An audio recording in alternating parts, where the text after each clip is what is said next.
ভারতের একাধিক গণমাধ্যম জানিয়েছে, ঐশ্বরিয়া অভিষেক তাদের সম্পর্কের কঠিন সময় পার করছেন। খুব শীঘ্রই তাদের মধ্যে বিচ্ছেদ হতে পারে।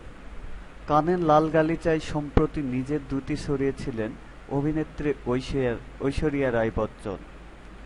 এবার স্বামী অভিষেক বচ্চনের ও তার বিচ্ছেদ হতে পারে এমন খবর নিয়ে উত্তাল বলিউড পাড়া। অমিতাভ পুত্র অভিষেক এক টুইটে লেখেন, ওকে, আমি বিশ্বাস করি যে আমি বিচ্ছেদ করতে যাচ্ছি। সংবাদটা আমাকে জানানোর জন্য ধন্যবাদ। তোমরা কি আমাকে বলবে আমি আবার কবে বিয়ে করব? জানা গেছে অশান্তির নাকি মূল কারণ বচ্চন পরিবার।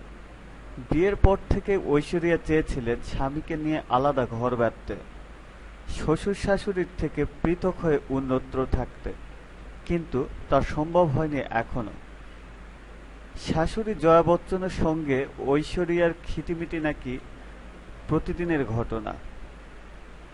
তাই তিতি বিরক্ত অ্যাশ নাকি ঠিক করেছেন জুনিয়র বচ্চনকে ডিভোর্স দেবেন, যদিও এই খবরের সত্যতা যাচাই করা সম্ভব হয়নি।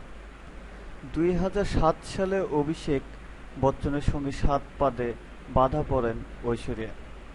আরাধ্য নামের 5 বছরের একটি মেয়েও রয়েছে তাদের। যদিও এসব ঘটনা বলিউডের একাধিক খ্যাতনামা দম্পতি অস্বীকার করেন এবং বলেন গুজব।